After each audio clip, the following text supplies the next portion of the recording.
कृष्णा, हरे रामा, राधे राधे। और कैसे हो मेरे प्यारे बहन भाइयों। आज आपको हम एक पूर्णमासी और अमावस्या की सच्ची घटना बताएंगे, जो कि आप सुन के ही दंग हो जाएंगे। पति पत्नी एक गांव में रहते थे। वह किसान थे, खेती करते थे और अपना पेट भरते थे, मेहनत के बल पर रहते थे। तो उनकी एक बेटी थी, उसका नाम था पूर्णमासी। बेटी 6 महीने की थी। अब किसान ने सोचा भी नहीं था कि मेरे साथ में क्या हो जाएगा, क्या नहीं होता। क्या है, चलो हम बताते हैं। होता है, वो बीमार हो जाती है। उसकी पत्नी इतनी बीमार हो जाती है, अपना बिस्तर भी पकड़ लेती है। और बेचारा उसका पति किसान मेहनत करके लाता है और अपनी पत्नी का इलाज कराता है। और पहले डॉक्टर नहीं थे तो देसी इलाज कराया था। वैद्य आया करते थे, फिर भी उसने बहुत मन से अपनी पत्नी का इलाज कराया। बेचारा बहुत परेशान, इतना परेशान, वो सही नहीं हो रही थी तो दिमाग तो ख़राब होता ही है। अब सही नहीं हो पाई तो कुछ दिन बाद वो इतनी बीमार हो जाती है, उसकी डेथ हो जाती है। वो दुनिया से विदा हो जाती है। उसका पति बहुत रोता है, परेशान रहता है। अब परेशान रहता है तो वो बिटिया थी पूर्णमासी, तो उसके पति ने उसका लालन पोषण किया, उसे पढ़ाया लिखाया, उसे बहुत मेहनत करके उसे सफल बनाया। बहुत गरीबी थी। अब वो लड़की पास पड़ोसी बोलने लगे कि भाई आपके घर में बिटिया है और देखो इस बिटिया को माँ का प्यार नहीं मिला। माँ 6 महीने की थी तभी गुजर गई, और ताकि आप अपना विवाह कर लो ताकि माँ का प्यार मिल जाए, क्योंकि घर पे भी तो रहना ज़रूरी है किसी न किसी का, और बेटी के लिए प्यार भी मिलेगा। तो कुछ दिन बाद उसने अपना विवाह कर लिया। लड़की के पिता ने विवाह कर लिया। अब विवाह कर लिया तो उसकी पत्नी का नाम रूपवती था। तो रूपवती से विवाह हो गया। अब कुछ दिन बाद ऐसे ही रहते रहे और पूर्णमासी को बहुत प्यार किया। फिर उसके कुछ दिन बाद गर्भ ठहर गया तो पूर्णमासी से थोड़ा प्यार हो गया कम। फिर कुछ दिन बाद उसने एक बेटी को जन्म दिया। रूपवती ने एक बेटी को जन्म दिया। अब उससे पूर्णमासी से रूपवती थोड़ा प्यार कम करने लगी। तो उसके पति को ये लगता था कि मैंने दूसरी शादी गलत की है, क्योंकि इसको पहले ही माँ का प्यार नहीं मिला और अब भी माँ का प्यार कम ही दिख रहा है। इसमें तो पक्षपाती हो रही है। फिर रूपवती अपने आदमी से झगड़ा करती और परेशान करती, उस लड़की को भी परेशान करती। अब उसकी लड़की हो गई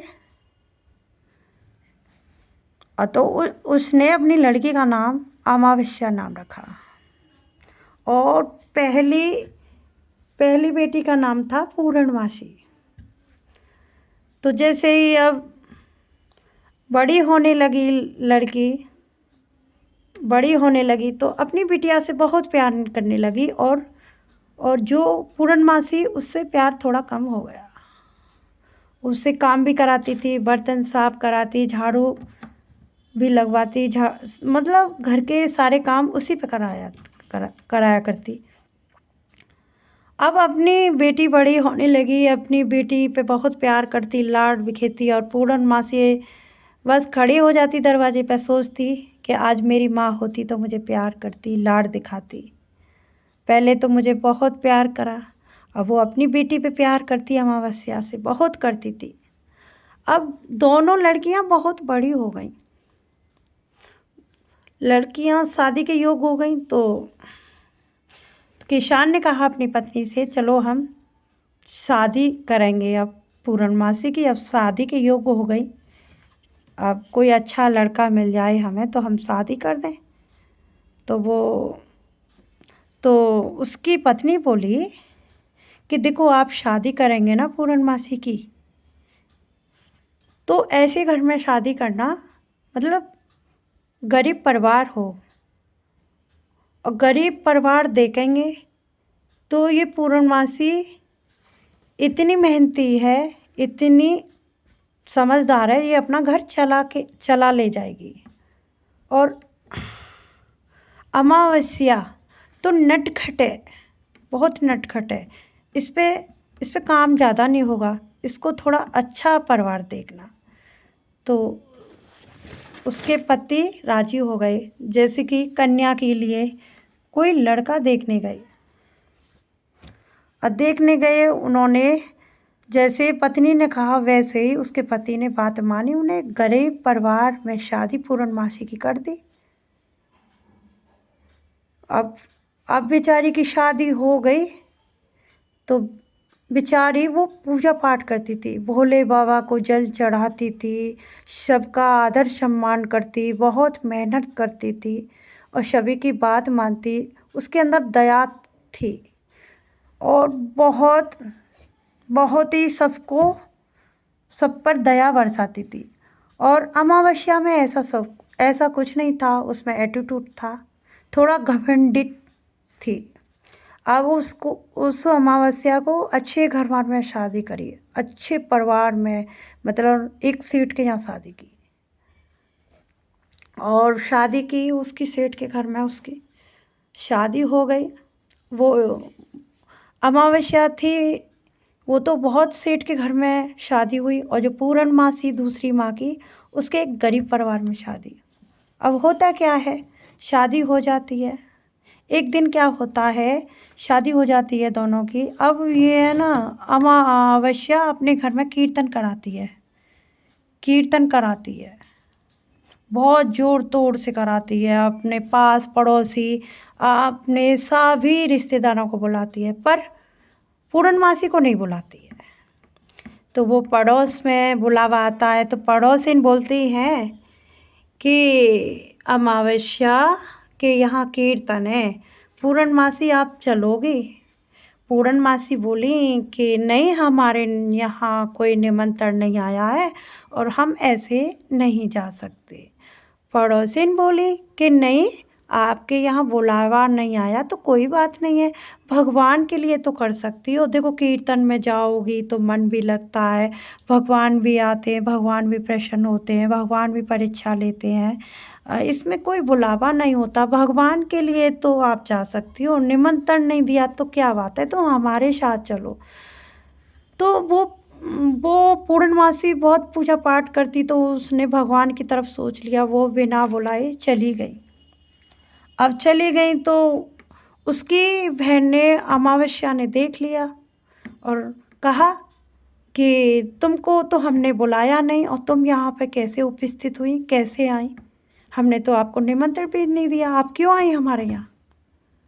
और वो बेचारी कुछ नहीं कहा कि मैं तो भगवान के लिए आई हूँ, भगवान ने अपने मन में सोचा, उसने कहा नहीं था, पर वो बैठ गई। अगर आ गई है तो चुपचानी बैठ जा, ज़्यादा बोलने की ज़रूरत नहीं है। अब पूर्णमासी चुपचानी बैठ गई।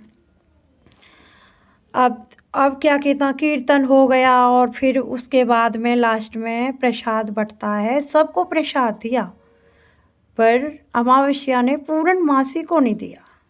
अब पूर्णमासी बड़ी दुखी कि प्रसाद नहीं दिया, और प्रसाद नहीं दिया, बेचारी दुखी होके वह अपने घर चली गई। उसने अपने पति को नहीं बताया, अपने सास ससुर को, किसी को नहीं बताया, और वैसे अंदर ही अंदर बहुत घुटती रही, रोती रही, पर अपने मन की बात पूर्णमासी ने किसी को नहीं बताया। उसका मन इतना उदास हो गया कि मैं आपको बता नहीं सकती।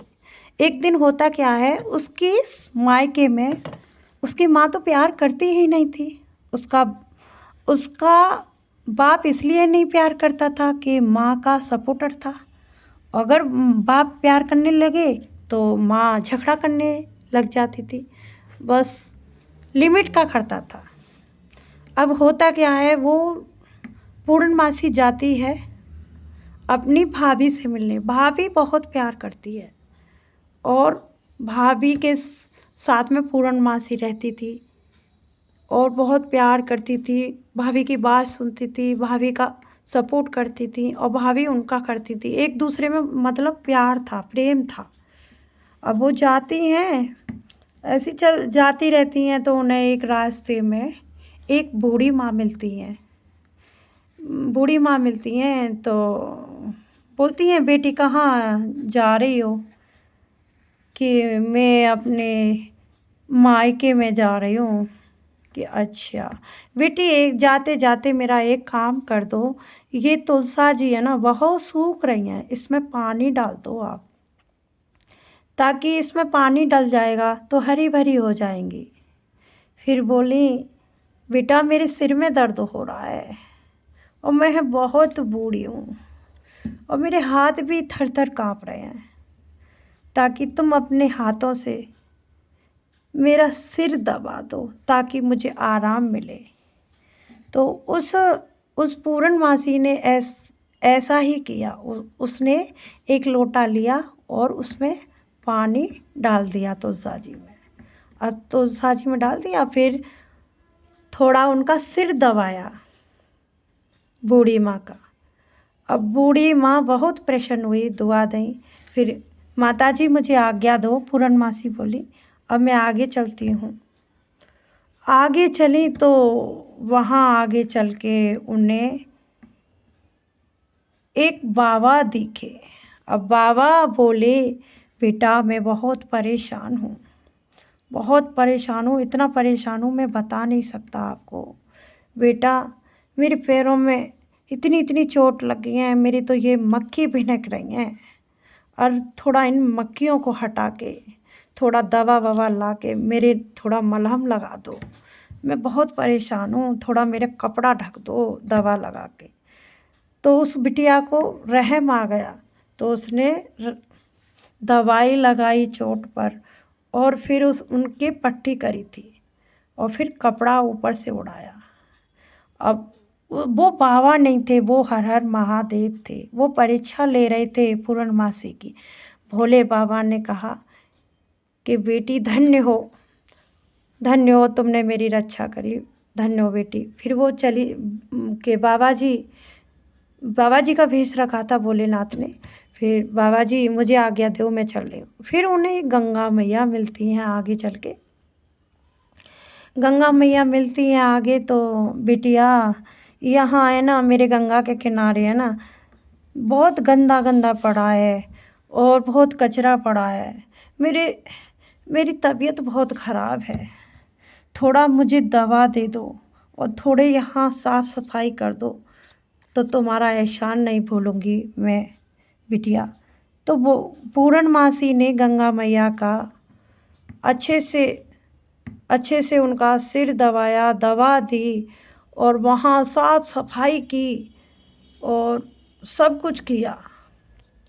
फिर गंगा मैया बोली, बेटी कहाँ जा रही हो? कि मैं माताजी मैं अपने मायके जा रही हूँ, अपने माँ बाप से मिलने और भाभी भैया से। कि अच्छा तो बेटा ऐसा करो, ये नाव चल रही है गंगा मैया में, तो नाव ये पार करा देगी। तो वो नाव में बैठ के अपने मायके पहुँच गई।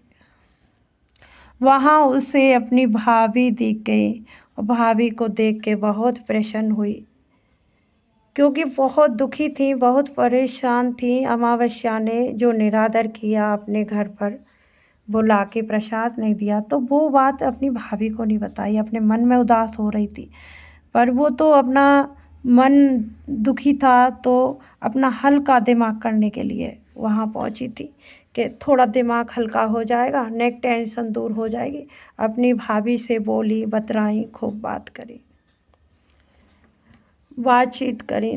इधर इधर से उनकी सौतेली माँ आ गई कि तेरी हमने शादी कर दी तो रोज़ रोज़ आ जाती है यहाँ, रोज़ रोज़ आ जाती है, तेरा मतलब क्या है। अब वो बेचारी कुछ नहीं कहा कि देख मेरी बेटी है, राजा महाराजा के घर में मैंने शादी करी है, कितनी सुखी है, और तू यहाँ आ जाती है। बिल्कुल चुप रही, उसने कुछ न कहा। अब वो उसकी भाभी बोली मम्मी ऐसे नहीं बोलते हैं कि बेटियां तो अपने घर आ सकती हैं, क्यों नहीं आ सकती हैं। कोई दीदी ने गलत तो नहीं किया, मायके में तो आ सकती हैं बेटी, बिना बुलाए आ सकती हैं, ऐसे नहीं कहते हैं। तो फिर क्या कहता हूँ, उसकी भाभी ने उन्हें खूब अच्छी तरह से विदा किया, साड़ी भी दी, बहुत अच्छी तरह से विदा किया। अब बेचारी वो जाने लगी तो वैसे जैसे ही गंगा किनारे पहुंची तो वहाँ केवट मिला, केवट में बैठ के आ गई, गंगा पार करा। फिर वहाँ वही गंगा मैया मिली, वो अम्मा थी, अम्मा का भेष रखा था, है गंगा मैया थी, वो पूजा पाठ करती थी ना पूर्णमासी। तो फिर गंगा मैया बोली कि देखो बिटिया, ये है ना रेत है गंगा मैया का, ये गंगोटी है, तुम अपने साथ ले जाओ।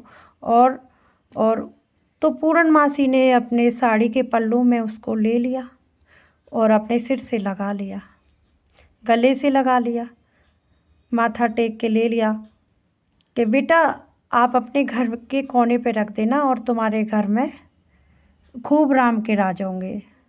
बेटा तुमने हमारे लिए देखो कितना किया, अब हम आपको बता नहीं सकते, और हमारे मन की आप समझ ही रही होंगी। वो गंगा मैया ने ऐसा आशीर्वाद दिया। फिर आगे चली तो भोले बाबा मिले थे साधु का रूप धर के। फिर बाबा बोले बेटा हमारे चोट लग गई थी तो तब आपने हमारे पैरों पे दवाई लगाई और तुमने पट्टी भी करी और कपड़ा भी डाला, और बेटा आप ये बहुती है, ये आप बहुती ले जाओ और अपने घर के कोने में रख देना। तो उस पूर्णमासी ने उस बहुती को साड़ी के पल्लू में लेके माथा टेक लिया, स्वीकार कर लिया, ले लिया। फिर आगे चली तो बूढ़ी अम्मा मिली, तो बूढ़ी अम्मा मिली तो कि बेटा कि तुमने मेरी इतनी मदद करी, मेरा सिर दबाया और मुझे चोट लगी तो तुमने मुझे दवाई दी, और बेटा ये है ना थोड़ा हवन की राख है और इसको ले जाना बहुती को। उसने वो भी स्वीकार कर लिया माथा लगा के, अब ले गई। अब उन्होंने नहीं, शाम के टाइम पहुंची तो उन्होंने ना जो सारी पोटली में सब सामान ले गई तो घर के कोने में रख दिया, और खाना पीना खा के अब मियाँ बीवी सो गए थे। अब सोए तो सुबह उठे तो देखा, अरे अरे अरे ये चमत्कार हुआ। देखा तो सोने का घर बन गया, और हीरे जवाहरात मतलब सब कुछ। और अब भी जो पूर्णमासी सी गहने पहने हुए थी, हीरे की माला और ये सोने जवाहर मतलब सब कुछ, इतना सब कुछ बदल गया एक रात में। और दूर दूर तक पता चला कि पूर्णमासी तो बहुत बहुत गरीब थी, अब तो माला माल हो गई है, उस पे तो सोने का घर बन गया, उसके तो हीरे मोती जवाहरात सब कुछ है उसके घर में। और तो उसके पति बोले कि ये क्या हुआ पूर्णमासी, कैसा चमत्कार हुआ।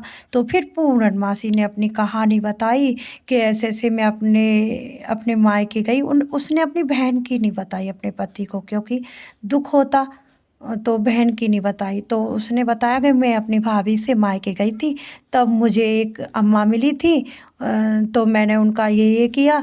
फिर मुझे एक साधु महात्मा मिले, फिर गंगा मैया मिले। फिर जब मैं आई तो उन्होंने मुझे बहुती दी, किसी ने मुझे बहुती की राख दी, किसी ने मुझे रेत दी, गंगोटी मिट्टी दी, और उन्होंने बताया कि अपने कोने में रख देना। और मैंने तो रात में उसे रख के और मैं सो गई थी, और मैंने सुबह देखा तो ये नज़ारा मुझे देखने को मिला। तो उसके पति कह रहे कि धन्य हो लक्ष्मी, धन्य हो लक्ष्मी, तुम्हें तो जो माँ मिली थी वो माता पार्वती थी, जो साधु मिले वो भोले बाबा थे, जो गंगा पे अम्मा मिली वो गंगा मैया थी। तो माँ तुम्हारी वो परीक्षा ली, क्योंकि तुम पूजा पाठ करती थी, हवन करती थी और भोले बाबा को जल चढ़ाती थी, और जब देखो तुम कीर्तन करती, गुनगुनाती रहती थी। तो ये आपके भगवान ने तुम्हारा साथ दिया है। तो ऐसे ही सब जगह फिर पता चली, अरे उनका तो घर बहुत अच्छा बन गया है, सोना चांदी जवाहरात हीरे से, और दूर दूर तक हल्ला हो गया। और ऐसे ही पता चलते चलते उसकी बहन को पता चल गई, पूर्णमासी को, और पूर्णमासी को पता चली तो उसको बहुत जलन हुई कि ऐसे कैसे धन हो गया उस पे, ऐसे कैसे धन हो गया, वो तो इतने गरीब परिवार के घर में थी, और ऐसे कैसे हो गया, और मेरे काबिल नहीं हो सकती, मैं तो बहुत अमीर हूँ, बहुत पैसे वाली हूँ, ऐसे करने लगी। तो क्या कहता, फिर वो पूर्णमासी से मिलने आती है अमावस्या, और बोलती है कि तेरे पास इतना धन कैसे हुआ। फिर उसने सारी कहानी बताई कि मैं ऐसे अपने मायके गई थी भाभी से मिलने, तो मुझे एक मुझे अम्मा मिली थी, एक मुझे साधु मिले थे, एक गंगा पे माँ मिली, तो उन्होंने मुझे ये बहुती दी थी, इसलिए मैं ऐसे उनका आशीर्वाद मिला है और उनकी दुआ है, और मैं वैसे ऐसे उन्होंने, उनकी माया है, सब कुछ उन्हीं का है, मैं तो कुछ भी नहीं हूँ। तो ऐसे ही कि फिर उसे ऐसे जलन सी हो गई उसे पूर्णमास अमावस्या को। तो फिर उसने नहीं ऐसे ही उपाय किया जैसे पूर्णमासी ने किया ना, अपने पति से लड़ के झगड़ के ऐसी चली, उसे महात्मा मिला, बाबा मिला, तो बोली उनने कही बेटा ये मेरे पैरों पे मक्खियाँ लग रही हैं और भिनक रही हैं।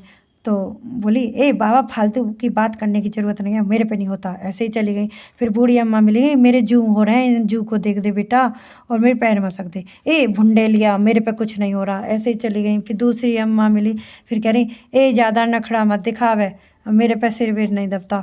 एटीट्यूड था अमावस्या में। और कहते हैं ना, ईश्वर तो परीक्षा लेते हैं, भाव के भूखे होते हैं, तुम्हारे 56 भोगों के भूखे नहीं हैं।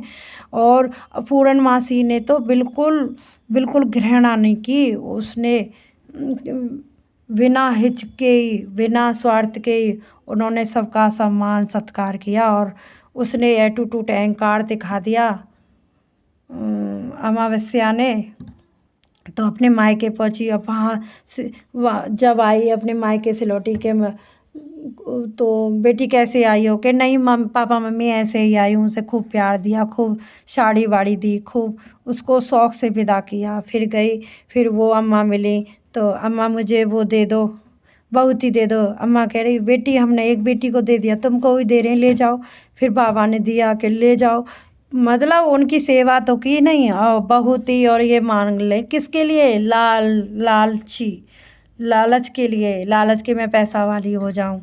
तो फिर वो गई ऐसे ही, उसने वो कोने में रख दिया बहुत ही, और वो गंगोटी, और फिर सोई। तो पता नहीं सुबह देखा तो वो बहुत कंगाल हो गई, उसके घर में सांप बिच्छू कांतर सब आ गए, और घर भी इतना गरीबी आ गई। तो कहते हैं ना मेरे प्यारे बहन भाइयों, भगवान की पूजा पाठ करनी चाहिए, लालच में कुछ नहीं रखा, सबको देख के प्रसन्न हो, सबकी खुशी देख के खुश हो, किसी की धन दौलत देख के जलना नहीं चाहिए, किसी को देख के जलना नहीं चाहिए। ये है ना, तुम किसी की खुशी को खुश होंगे तो यही सब कुछ वापस लौट के आता है। यदि तुम आप किसी के साथ में बुरा सोचेंगे, उससे वो ही वापस लौट के आता है। तुम किसी के बारे में बुरा सोचेंगे, अपना ही नुकसान होता है, किसी के साथ में भला सोचेंगे तो भला होगा। तो कहते हैं लालच बुरी बला है, तो इसलिए कहते हैं राम से बढ़कर कोई नाम नहीं है। हरे राम हरे राम महामंत्र जपो, ओम नमः शिवाय का जाप करो, जपो, हरि ओम नमः शिवाय जपो। भगवान के बिना कुछ भी नहीं है, नाम अनेक हैं, भगवान एक है। किसी भी जो तुम्हें नाम अच्छा लगे उस नाम को आप पुकारो, ये राम का नाम ही संग जाता है, नाम से बढ़कर कुछ नहीं है। जय श्री राधे राधे, जय सीताराम, हर हर महादेव। अगर आपको हमारी कहानी अच्छी लगी है तो कमेंट बॉक्स में लिख के बताना। मेरा मेरा चैनल है मेरा लड्डू गोपाल ब्लॉग चैनल चंचल शर्मा के